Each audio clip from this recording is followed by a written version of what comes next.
It finally happened, guys. It finally happened. After years as the reigning uncontested king of the gacha genre, Genshin Impact, well, no longer holds that title. Honkai's Star Rail has likely already passed $1 billion already, but has seriously eaten into Genshin Impact's earnings. That's right, Genshin Impact is dead. Genshin Impact is only making $32 million a month, only averaging 3 million new downloads per month, and factoring in China making roughly the equivalent of this, and then factoring in the PC earnings and console earnings totaling probably $150 million a month.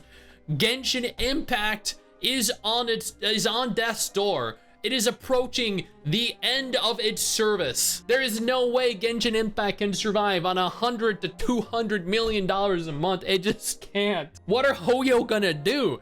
They're gonna need to make a Genshin Impact 2? How are they gonna feed their families? How are they gonna continue to fund Zenless Zone Zero?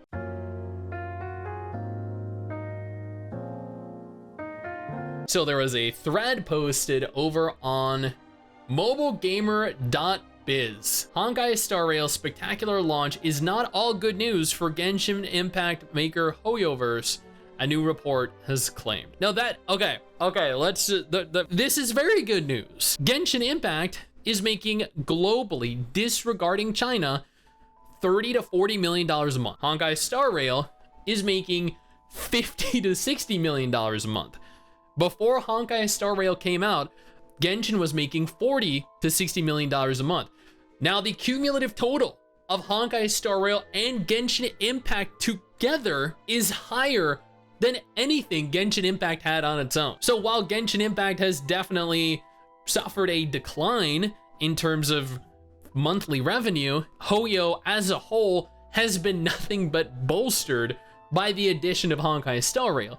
This has increased their revenue across the board. Having 2 successful games is significantly better than having one, even if one of the games suffers as a direct result of the success of the other. Navik's in-depth write-up on Honkai Star Rail suggests that it has already generated $1 billion in revenue since its launch in April. I think it actually crossed $1 billion in like the first 3 months. But after working hard to move many Genshin Impact players over to its new game, Navik says creator HoYo'Verse has found Star Rail to be less effective at monetizing its audience. $50 million. This game came out months ago and is still averaging $50 million just on mobile. This is exponentially higher on PC, and then the game is launching onto console as well? I don't think so. I don't think they are less effective at monetizing the audience than Genshin. I think overall, less people play Honkai Star Rail than those that play Genshin. As you can tell by the 1.5 million compared to the 3 million new downloads that Genshin Impact got. On a portfolio level, Honkai Star Rail isn't driving incremental revenue for miHoYo. So according to this, the PC revenue for Honkai Star Rail is roughly equivalent to the mobile revenue for Honkai Star Rail. That's good to know. Even though miHoYo did see record revenue levels during Star Rail's launch months, the total monthly portfolio revenue has come down to pre-Star Rail levels. In other words, it has clearly cannibalized Genshin Impact. Again, $80 million plus cumulative total versus 6 months ago, Genshin's 50 to 60 million. I think the two combined games are still doing better than Genshin did by itself. Before we go any further into this video though, I want to take a moment here to thank our incredible patrons over on Patreon who allow for me to continue to do videos like this every single day. The cannibalization is in large part driven by miHoYo heavily promoting Star Rail to Genshin Impact audience, plus working with many Genshin Impact influencers to stream Star Rail instead. While it's generally wise to learn your portfolio's audience to drive future product success, the fact is that Star Rail and Genshin are both time-consuming with insane spend depth, and players have both limited time and budgets for gaming.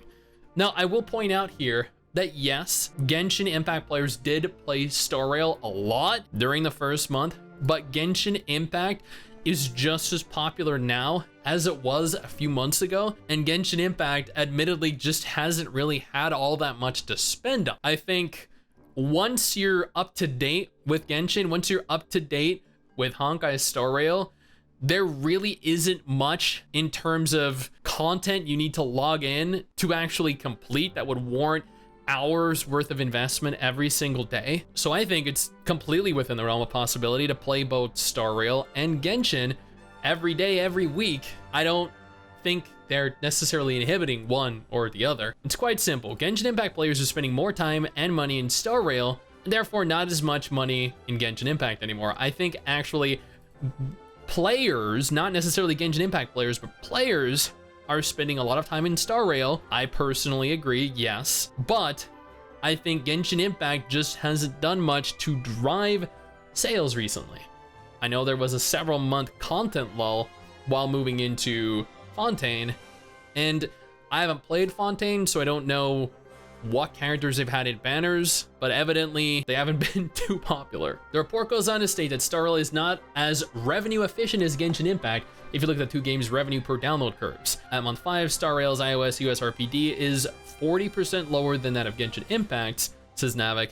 Star Rail also does not monetize as well as Genshin Impact in the West, according to data.ai numbers, and these are all completely speculative, by the way. Just want to point that out here. These numbers are not publicly disclosed by Hoyo themselves. Navik's writers go on to theorize that the relative weakness is down to Star Rail's gacha system being overly generous in the early part of the game.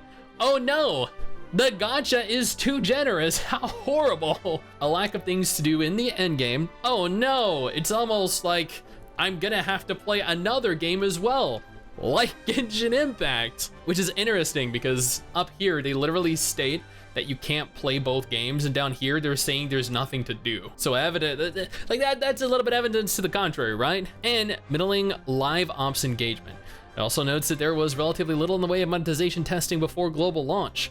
I think the monetization for Honkai Star Rail is perfectly fine. The report concludes, while Star Rail's current success is commendable, its path to $5 billion is still questionable.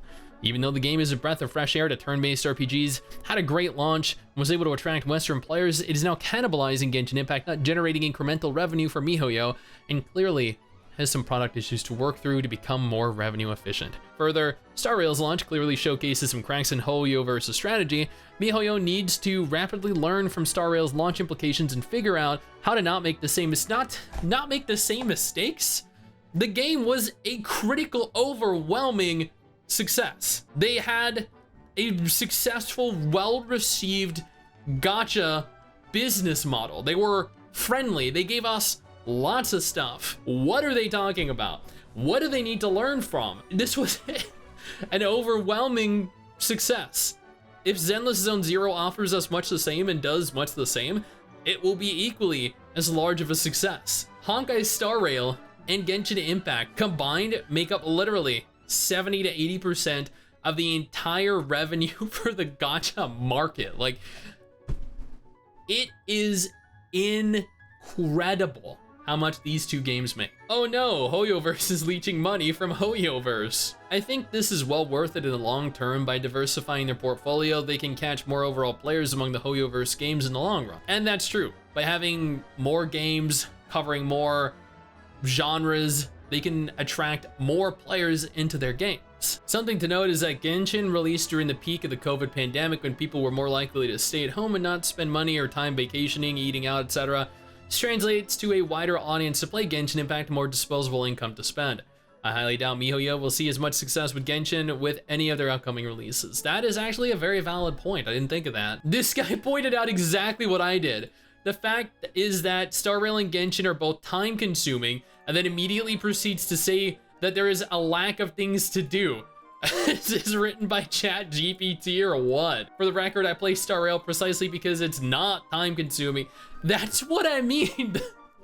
This entire report, no offense to Navik, I don't know who that is, or if it's just a website or what, no offense to them, but this entire report is a joke. You cannot be time consuming but also have nothing to actually do. And the total revenue for both games being higher than Genshin before Honkai Star Rail released is indicative of the fact that they're actually making more money now than before. But at the same time, these numbers are not reported on publicly by Hoyo, so I mean, I could be wrong there. But at the same time, so could Navik. Now, I personally think that Honkai Star Rail has definitely not cannibalized Genshin. I think they are aiding in the growth of Hoyo as a studio, and I can't wait to see how Zenless Zone Zero does when it launches.